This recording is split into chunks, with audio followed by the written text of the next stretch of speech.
Entonces, grabemos esto, ¿sí? Y para pasárselo también a los muchachos. Miren, no, voy a leer unas cosas con ustedes. Mira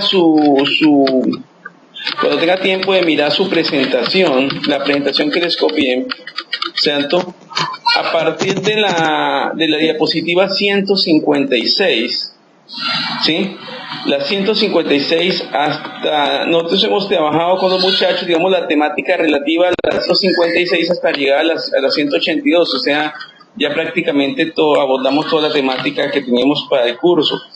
En las dos últimas sesiones que tuvimos en Pide Bolívar, pues en algunas pudieron algunos muchas notas, en la de este jueves fueron otras personas anteayer, y nos ha tocado un poco así. Por ahí yo les estaba mandando también a ustedes unos correos.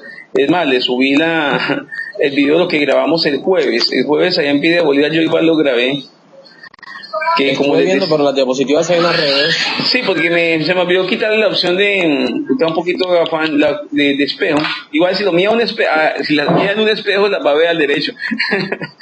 Porque, bueno, sí, la pone en un espejo. La preocupación planteaba a ellos era que, bueno, algunos grupos, algunos no me habían mandado el trabajo. Ya estoy hablando con Álvaro porque el grupo de Álvaro no lo envió. Yo tengo el de ustedes, que todavía tengo que revisarlo este fin de semana,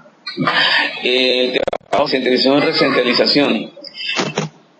A ver, yo quiero simplemente hacer una recopilación para que entendamos de qué estuvimos trabajando con ellos las últimas veces. Recuerden que la última vez con ustedes no pudimos conectarnos, o sea, se conectó una pequeña vez y usted tuvo un problema personal, luego parece ser que un problema técnico ya con Gustavo y no se pudo.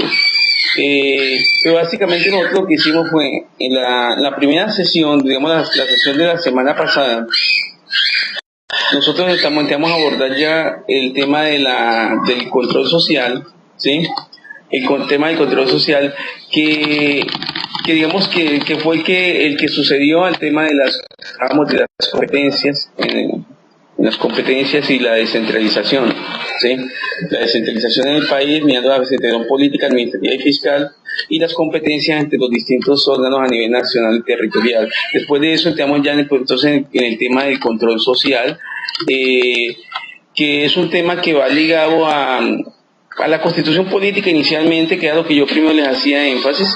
El control social de la gestión pública tiene que ver con el hecho de que nosotros somos un Estado democrático y que nuestra constitución dice que nuestro Estado colombiano es una democracia, es decir, que es un Estado democrático y participativo. Además, habla mucho de una democracia participativa. Usted mira la constitución que había antiguamente, la de 1886, hablaba mucho de que éramos una democracia representativa, ¿sí? Una democracia representativa. Y esta hace énfasis en que somos una democracia participativa. En el sentido de que no solo es importante que la gente vote para que otros decidan por ellos, sino que la misma comunidad, como constituyente primario, puede decidir ella misma. Entonces, allí nosotros hicimos un poquito de énfasis en eso y comenzamos a hablar de algunos conceptos digamos, de la participación. Estuvimos viendo distintas formas de ver la participación, que ante todo vimos tres conceptos que ustedes tienen en la diapositiva. Lo importante es aclarar en los tres conceptos que usted va a encontrar en la diapositiva. Hay un concepto de Peirce y Stifler, hay uno de Gay y hay otro del Banco Mundial. Yo les decía a ellos que todos los tres conceptos desde el punto de vista que cada uno veía pues eran sesgados. La idea de integrar los tres. ¿Por qué? Porque es la participación un esfuerzo organizado, ¿sí? Para incrementar el control, claro. Pero es que la participación no es solo para controlar. Entonces, digamos que es un esfuerzo de control sobre la gestión del Estado, hasta ahí está bien, pero falta más. El otro concepto nos habla de que la participación es un proceso de empoderamiento de los marginados, o sea que lo es de un sentido de la equidad, de buscar que los más pobres tengan participación y decisión en el Estado. Eso está bien, pero se queda corto en el sentido que la participación no es solo para los más pobres. Hay que reconocer que la sociedad civil es de todos. La sociedad civil, yo les decía, el mismo Carlos Slim, que para la época que como estuvimos hablando era el hombre más rico del mundo, en este momento ya no, porque ahorita volvió a reemplazar Bill Gates según los datos de Bloomberg. No sé si había enterado, pero es la cuestión. Ahorita volvió a ser Bill Gates el primero y Carlos Slim, el mexicano, el segundo, el más rico. Ellos, así tengan mucha plata, son parte de la sociedad civil y ellos también tienen derecho a participar, como pasa en Colombia con nuestro Luis Carlos Sarmiento Angulo o con el señor, o por ejemplo con el Santo Domingo Junior, ¿cierto? O con Adila Lula.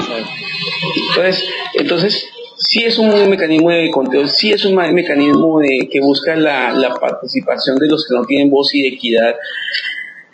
Y también es un mecanismo por el cual se puede buscar el desarrollo y el mejor manejo de los recursos, que es lo que dice Banco Mundial. Entonces, si juntamos los tres, podemos entender que la participación es más que la manifestación de la sociedad civil frente al Estado, y la participación social es una participación frente al Estado. Es más, la participación social, como yo le comentaba también a una estudiante de Escuela Superior de Administración Pública, la participación social incluye la participación ciudadana, es decir, la de cada individuo, sea ciudadano por el hecho de que sea mayor de edad o ciudadano en el concepto de que es habitante de la ciudad, o también la participación social es la participación de los colectivos, de los grupos, de las asociaciones, de los gremios, tipo de cosas. Entonces, es importante ver que es la forma de que actúa la sociedad frente al Estado y que permite que la sociedad ejerza ese papel que tiene de ser dueño del Estado y a la vez ser cliente del Estado. Y como dueño, exige, ¿no? Pero como cliente aún más, porque tiene derecho a calidad, a oportunidad, tipo de cosas. Entonces hablamos un poco de eso en esa ocasión. Estuvimos hablando del hecho de que ha habido una evolución en la relación entre la administración y el ciudadano, es decir, entre el Estado y el ciudadano participante, que pasamos de ser simplemente en los años 80 una administración regulada, una participación regulada por el derecho administrativo, donde básicamente en los años 80 veíamos que la participación ciudadana se limitaba más que todo o bien al voto ciudadano, a la elección. Recuerden que en los años 80 solo elegía presidente y congresistas, no se elegía nada más. Pero básicamente usted veía la participación en el voto y la veía en la protesta, las marchas populares, ese tipo de cosas, pero no más. En los años 90 ya empieza a haber un cambio. Entonces usted encuentra ya en los años 90 que el ciudadano entra a ser destinatario de servicios, porque ya en los años 90 usted sabe, como dijimos muy bien, empieza el boom de la nueva gestión pública y entonces el Estado se ve como una empresa que le brinda servicios al ciudadano y que él pide sus servicios, ¿sí? Entonces ahí, por ejemplo, somos muy famosas en los estados, no solo en el colombiano, el hecho de que todas las empresas del Estado deban tener una ventanilla de atención al cliente, que en ese momento se llama de peticiones, quejas y reclamos. Se comienza a hablar mucho de sintetizar, de reducir trámites, y también en la época en que se empieza a utilizar la web. O sea, que aquí en Colombia, solo después de la mitad de los años 90 es que en realidad uno empieza a ver el uso de la Internet. Anteriormente era muy limitado. Y ya en el año, a partir del nuevo milenio, ahorita en este milenio en que estamos, pues ya avanzamos un poco más, es decir, se sigue la simplificación de trámites, se sigue usando mucho más la web, claro está. Ya la oficina de peticiones, quejas y reclamos se ve más como oficina de atención al cliente, pero empiezan a ser muy importantes los call centers, los servicios online como el gobierno en línea que yo le comenté, lo que es el customer satisfaction, o sea, lo que es la satisfacción del cliente, ciudadano cliente, la rendición de cuentas, etcétera, etcétera. Y se empiezan a crear muchos más mecanismos de participación del ciudadano en la toma de decisiones. De hecho, ahorita si usted mira, se me pone a analizar con el Twitter llega a incidir en las decisiones políticas. De pronto, los gobernantes que hacen, ponen, lo que hacen, ¿sí? Periodistas y demás. Sí, mire usted lo que hace, por ejemplo, el presidente. Propone, no lo dice directamente, pone un ministro a que de pronto plantee una posible decisión o un posible proyecto que se va a presentar al Congreso, cualquier ministro, director de establecimiento público, ahí están. Pero en realidad en el fondo uno sabe que eso viene de ley del presidente, pero no le conviene decirlo él mismo. Lo pone así como un planteamiento, un sondeo, a ver las reacciones. Cuando la gente comienza en cadena a tuitear, a peibucear, y la prensa esto, entonces dicen, esto como que me va a tirar problema, entonces te echa pateas. Y dicen, entonces pues si les consultan al presidente, va a tratar de que sea el ministro que responda. Si definitivamente le toca responder a él, entonces dicen, no, fue una idea que tuvo el ministro, pues, era apenas una idea, una propuesta, no era algo que iba a llevar, se vio que no era, ¿cierto? Que no era favorable y eso. Y lo suelen hacer así. Claro, ¿Cierto? claro, echándole el muerto a otro. Sí, es como, es una forma y es que así lo debe hacer. No sé si usted le han enseñado de pronto en sus clases ya de pronto de gerencia en la universidad, pero a veces los presidentes de las compañías, los gerentes, tienen a sus asistentes, a sus secretarias, para que le ayuden a suplir errores, ¿cierto? ¿Por qué? Y es misma, los asistentes y las secretarias lo entienden así. Ellos pueden ser muy queridas con su jefe es muy querido con ellos, la empresa las trata muy bien, los trata muy bien a ellos como asistentes, como secretarios, y demás, puede que les pague hasta muy bien. Entonces ellos no tienen ningún problema en que de pronto algo que se les olvidó, se le pasó al corporativo, al CEO, le diga, no, lo que pasa, disculpen, es que mi secretaria no lo agendó, ¿cierto? Y queda bien. Y la secretaria, él incluso le cuenta, y me tocó decir que usted, qué pena me baja. Y ella dice, no, tranquilo, ¿por qué? Porque con la secretaria no va a pasar nada. El cliente, el demandante, lo que sea, en ese momento va a decir, entenderá que es la secretaria. Y ahí no falla la empresa. Pero si se dice que en verdad la falla fue del directivo, entonces ahí va a quedar la empresa. Entonces es así pasa aquí. No fue una cosa por ahí del ministro Llera Santo. En cambio, si lo dice el presidente, queda mal la presidencia de la nación. Si lo dice por ahí un segundón, pues es él, y eso se olvida rápido. Entonces, por eso es, igual que pasa en la empresa privada, también se hace acá.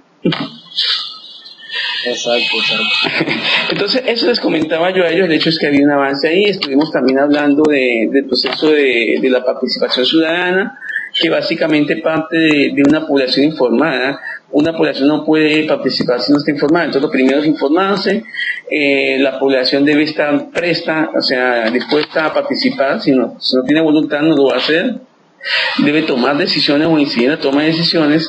La idea es que la comunidad también participe en la ejecución de las decisiones de alguna manera, y luego sí que el Estado rinda cuentas a ese ciudadano a partir de lo que se ejecutó. Y como yo siempre digo, la rendición de cuentas para cualquier directivo estatal, llámese alcalde, gobernador, rector de la Universidad de Cartagena, qué sé yo, si hace primero las cosas, las planea participativamente, ¿cierto? Si las planea participativamente, y es más, si deja que participen de alguna manera en la ejecución, la misma sociedad, o el mismo cliente público, pues cuando ya llegue la rendición de cuentas va a ser más fácil de que sea aceptada, porque sea, es que usted también participó, señor ciudadano, en la toma de decisiones, es que usted, señor cliente, participó en la toma de decisiones, es que usted, señor estudiante, participó en la toma de decisiones, ¿cierto? Y en la ejecución de pronto incluso, usted le hizo seguimiento. Entonces, la responsabilidad va a ser compartida, va a haber una corresponsabilidad. Entonces, eso se usa. A partir de allí ya se puede haber un control político. La rendición de cuentas que se presenta a la sociedad es seguida por los que hacen control político desde el punto de vista del Estado, por ejemplo, el Consejo, que le hace control político al Consejo, que le hace control político a la alcaldía, el Congreso, que le hace control político a la presidencia del Ejecutivo Nacional, y a su vez la Asamblea, por ejemplo, la Asamblea que le hace control político al gobernador y a la gobernación. Pero también, y a lo que decíamos en la última sesión que le comentaba yo a Angélica y a Anderson, también la sociedad civil hace control político, que la sociedad civil también tiene un poder. Tanto es así que ahora se habla pues se viene trabajando lo de la revocatoria del mandato. Le recordaba yo el jueves a sus compañeros, ahí se cortó un poquito también porque el computador está haciendo algo acá, pero le recordaba yo a sus compañeros, por ejemplo, que actualmente tenemos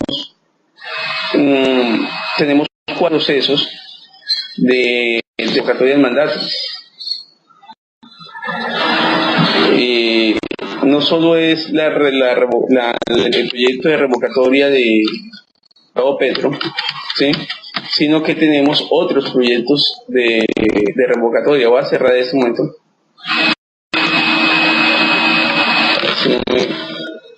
¿Me escucha? ¿Ahorita se me escucha, Kevin? ¿Kevin, me escucha?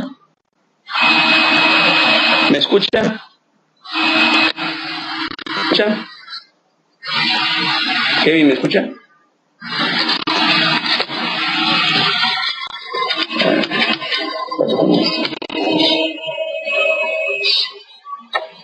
Este computador le dio puertas precisamente en el momento que yo estoy haciendo la grabación para hacer un diagnóstico.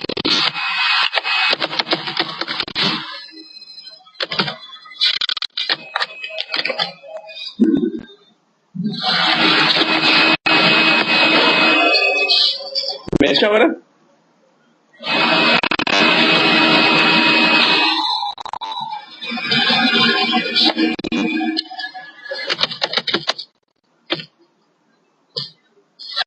Ay, no, la verdad que leche con esta vaina. Preciso le puso a hacer un trabajo este equipo.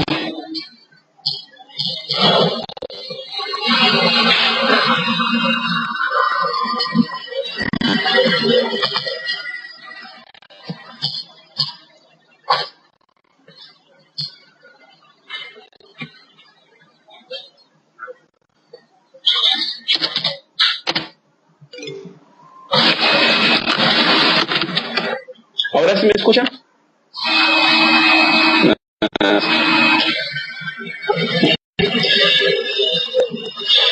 ¿Ahora sí me escucha, Kevin? ¿Me escucha? ¿Me escucha?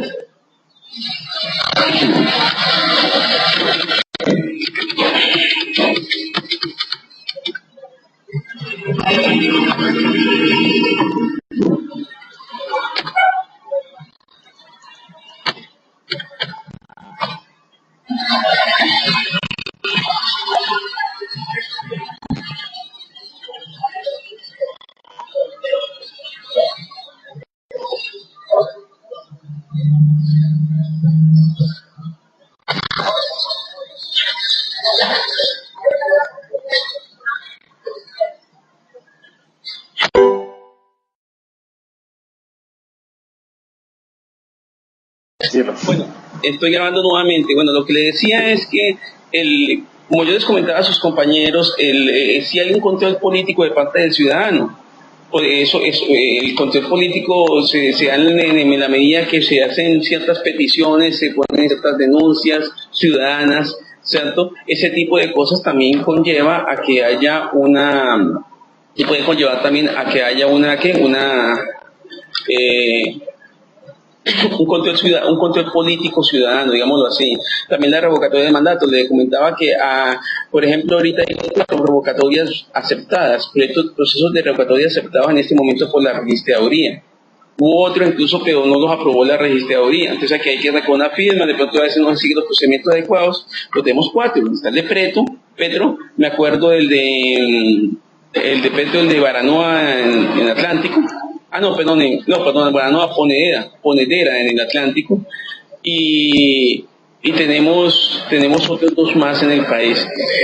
Entonces, es una forma de control político que bien llega al final del ciclo, generalmente después de la rendición de cuentas. Ahora, les comentaba a ellos, y voy a resumirlo, no vamos a entrar en detalle, usted tiene la presentación de que el hacer un proceso de participación social, el darle más participación a la gente, te da esos problemas. Incluso en la empresa privada a veces también. O sea, la democracia es buena, pero también tiene sus bemoles.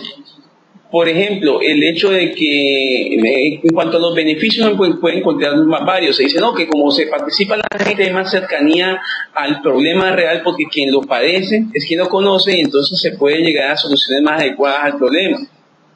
Otra forma es que de beneficio que le podemos quitar a la participación ciudadana es que se aproveche la capacidad de la gente para que ellos mismos ejecuten cosas del Estado. Y es decir, que ellos mismos hagan obras y no todo se lo dejen al Estado. o ellos mismos en comunidad puedan prestar servicios igualmente comunitarios. Otra es que haya posibilidad de que las mismas personas resuelvan sus problemas y además que permite que los que no tienen voz sean escuchados, o sea, que se vean los invisibles. Sin que el Estado abriera esas puertas, la participación sería muy difícil de pronto que alguien que no tenga un abogado se haga oír, que alguien que no tenga acceso a los medios de comunicación se haga oír, o que alguien que tenga buen conocimiento se haga oír, o alguien que tenga plata para presionar, como puede presionar una gran empresa a las decisiones del Estado. Entonces, alguien experto 0-1 no lo puede hacer. Desde ese punto de vista hay beneficios, pero también eso confronta riesgos. Obviamente, la participación cuesta. Hace una elección, y usted lo sabe, pues también lo que pasó con la pasada, estas elecciones que se hicieron para las ¿cómo se llamaba eso? La consulta interna de los partidos, ¿se acuerdan? Hubo unos partidos que hicieron consulta interna. Ahí estuvo, creo que fue el Polo Democrático, el Partido Verde y esto, y muy poquita gente le vota, pero había que timbrar todos los tarjetones, montar todas las mesas. Era plata insuficiente. Claro, entonces la participación cuesta. Entonces el problema puede ser que no se calculen bien esos costos y vayamos adelantando procesos que cuestan mucho. Un proceso de rendición de cuentas, por ejemplo, por audiencia pública también cuesta.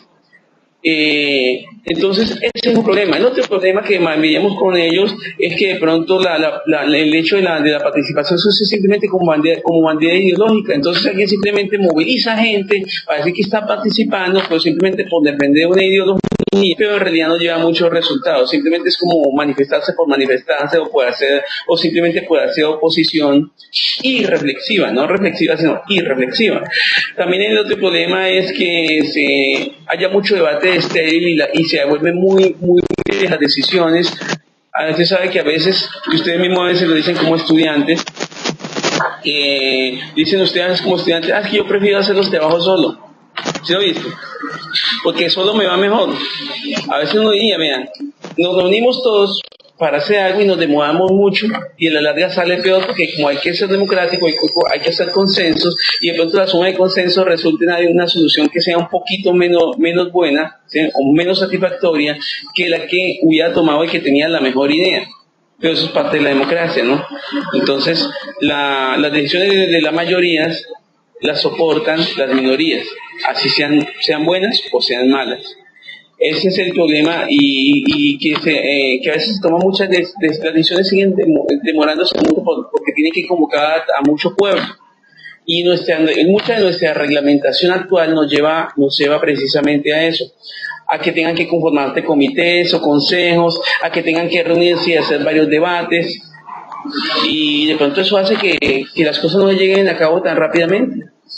Un plan de desarrollo lleva para su construcción, 4 meses. ¿Por qué? Porque el plan de desarrollo tiene que pasar por distintas instancias. Pero si se pudiera hacer con menos instancias, si hubiera la confianza en el gobierno de que ellos hicieran las cosas con conocimiento y como debe ser, pues eso no nos llevaría 4 meses, sino pronto un solo mes. Igual pasa con muchas otras cosas que deben decidirse. Y por ejemplo, los procesos de contratación estatal nuestros tienen que ser públicos. Y una licitación se puede tirar fácilmente 6-7 meses. Un concurso por selección abreviada 3 meses. Para solucionar algo que es un problema que está ya inminente. Entonces, cuando la solución ya a veces es demasiado tarde, pero son los gajes del oficio de la democracia. Y por último, lo que les comentaba es el hecho de que a veces el Estado se descargue demasiado en los ciudadanos. Dice, ¿cierto? Dicen, chévere, ¿no? Chévere que el ciudadano participe, que él haga analice el servicio directamente, provea comunitariamente soluciones para ellos mismos, pero entonces el Estado coge como que se da a veces las manos, y chévere. Muchos procesos de autoconstrucción que ustedes vieron, de pronto de casitas, de calles, en algunos barrios, ya no, el Estado les daba, yo les doy a ustedes los planos, les pongo un ingeniero que les oriente un poquito, les doy unos materiales que ustedes mismos construyan. Entonces el Estado se ahorra la mano de obra. O peor aún, el Estado les ayuda a hacer el proyecto y todo, pero hasta ellos tienen que conseguirse los recursos con empanadas bailables o con bingos, qué sé yo. Entonces ese es el otro problema que se puede presentar en la participación, que el Estado se desentienda de ello. Hasta ahí me ha captado, Kevin. Kevin, ¿hasta ahí me ha captado?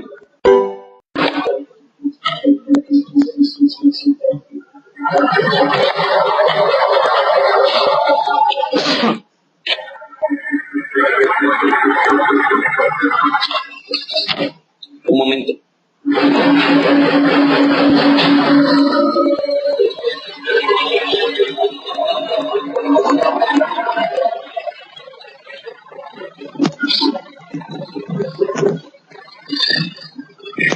Sí, profe, ¿me escuchas? Se me había olvidado poner a grabar este último segmento. ¿Se acuerdan cuando volvimos a reiniciar? Porque al sonido, que llevamos como más de 10 minutos sin grabar. Bueno, vean, entonces háblese con ellos y miramos a ver qué hacemos. Pero eso sí, que sea de aquí al lunes que me definan. Y no, claro, qué se puede hacer y hablamos. Bueno, por último, lo importante es que si se va a hacer rendición de cuentas, que de hecho es una obligación y muchas entidades suelen hacer una al año, la misma Universidad de Cartagena ya hizo su rendición de cuentas, es que la rendición de cuentas se hace sobre la base de indicadores. Usted ya sabe lo que es un indicador, ¿no? Entonces, en este caso lo que envían son indicadores de gestión. Los indicadores deben ser de tipo participativo, obviamente, deben ser construidos por más de una persona para que ella sea democrático y sea bien analizado, deben ser cuantificables, obviamente lo que no se mide no se puede controlar, deben ser claros, confiables, por eso es importante la fuente de la información para construir el indicador, deben ser representativos, deben agregar valor y deben tener temporalidad, porque un indicador se hace sobre la base de un periodo de tiempo. Si usted dice, bueno, vamos a mirar la gestión del alcalde, bueno, ¿de qué tiempo, de qué periodo de tiempo? Ah, no, es que es de la gestión del 1 de enero de 2012 al 31 de diciembre de 2012, ahí está. Si nosotros vamos a evaluar cómo van las obras de Transcaribe, en qué etapa, desde qué tiempo acá va a ser la evaluación. Vamos a evaluar a la universidad, debe ser también un tiempo. Es en este semestre, el semestre anterior, todo el año lectivo del año pasado, ese tipo de cosas. Ustedes para que usted lo mide luego, recuerde que ahí yo le estoy entregando, porque ahorita no podemos detallarlo, en la presentación que ustedes tienen en PowerPoint, la que les copié, tienen un modelo, digamos, un modelo de una ficha, un indicador. Recuerde que generalmente cualquier empresa cuando define indicadores debe hacer para cada indicador una ficha. Ustedes tienen allí por ejemplo, en la diapositiva 175, tiene una ficha donde les muestran cómo se maneja el indicador de tasa de desempleo. El indicador de tasa de desempleo es un indicador que maneja de pronto de su rendición de cuentas mucho, tanto el Ministerio, obviamente, del Trabajo, como la Presidencia de la República para mirar el indicador a nivel nacional, como los alcaldes. El alcalde de Cartagena, vamos a ver quién gana de los candidatos que hay. El alcalde de Cartagena también, dentro de su rendición de cuentas, mirando su plan de desarrollo, también puede decir, bueno, cómo ha contribuido su administración a disminuir la tasa de desempleo. Y a nivel nacional, usted sabe que cada rato nos están rindiendo informes de cómo vamos a partir de los datos del DANE. Entonces, de hecho, nosotros pasamos de estar en 9 punto algo, subimos un punto, estamos en 10 punto algo, volvimos a 2 dígitos. Este es un desempleo que sigue siendo alto. Contrario a Brasil tiene un desempleo que subió un poquito últimamente en Brasil, pero está por debajo de los 6 puntos, de 6. Mientras que nosotros tenemos, por debajo de la mano hay que ver, por debajo de 6, mientras que nosotros lo tenemos por encima de 10, ¿cierto? Entonces, ese simplemente es un ejemplo que yo en la presentación les entregaba de cómo podía ser un solo indicador del caso de desempleo. Pero obviamente una rendición de cuentas van a manejarse muchos indicadores dependiendo de lo que hagan. Les recuerdo que la rendición de cuentas no solo se hace a los ciudadanos, sino también a organismos de control como la Contraloría. O sea, el Estado se hace control entre él mismo, pero en este momento nos interesa más el de rendición de cuentas a la ciudadanía. También en su presentación ustedes tienen unos pasos mínimos que se deberían tener en cuenta al momento de hacer una rendición de cuentas. Si algún momento ustedes los llamaran para que asesoraran en el montaje de una audiencia pública para rendir cuentas, deben tener pendientes por lo menos estos 8 puntos. Primero, el alistamiento institucional. Es decir, hay que preparar un grupo de apoyo. ¿Quién va a conseguir toda la información para que el directivo que vaya a hacer la rendición de cuentas tenga todo a la mano? ¿Qué datos, qué indicadores se utilizarán para ese evento? Es más, en el ayuntamiento institucional también hasta el papel hay que tenerlo en cuenta. Tanto todos los apoyos que necesiten. Luego viene el segundo paso que hay que tener en cuenta para preparar la rendición de cuentas, y la identificación de interlocutores.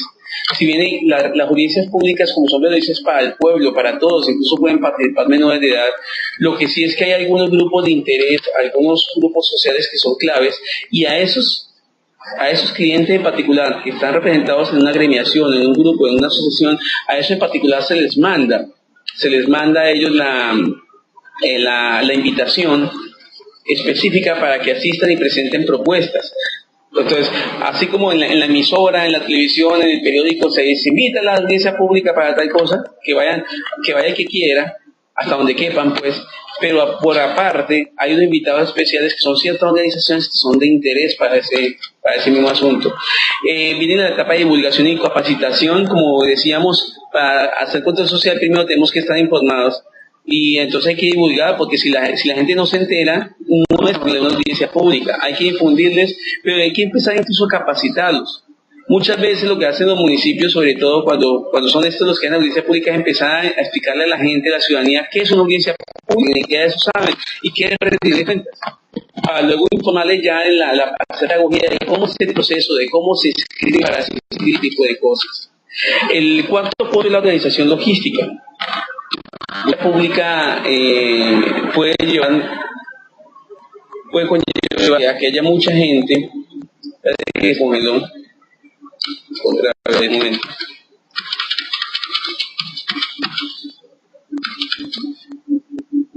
Momento.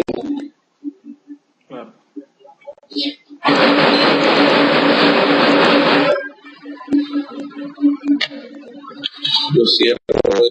Así es que hay problema de memoria.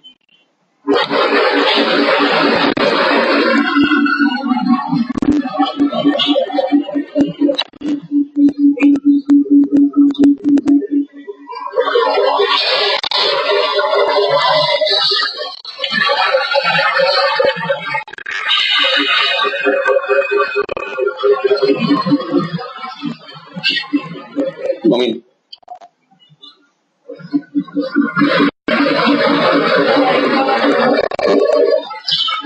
Sí, pues terminando. Es que estoy teniendo problemas con esto porque me dio con un programa del computador al mismo tiempo que está haciendo y me ha bloqueado varias veces.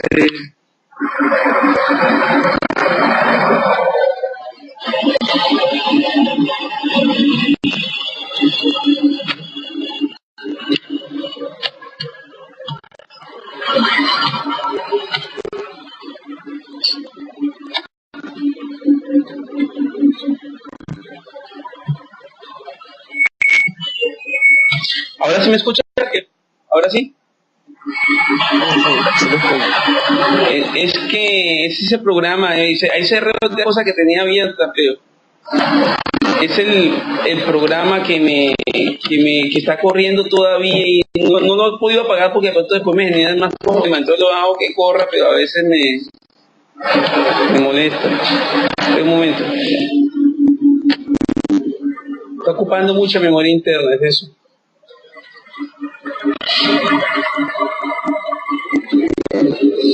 Bueno.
Aló. Sí, diga. No, esto está fallando más. He tratado de cerrar otros programas y lo que hice fue abrir otro que lo que añadía más problemas. Ya he cerrado uno de Word y no me dice que no responde.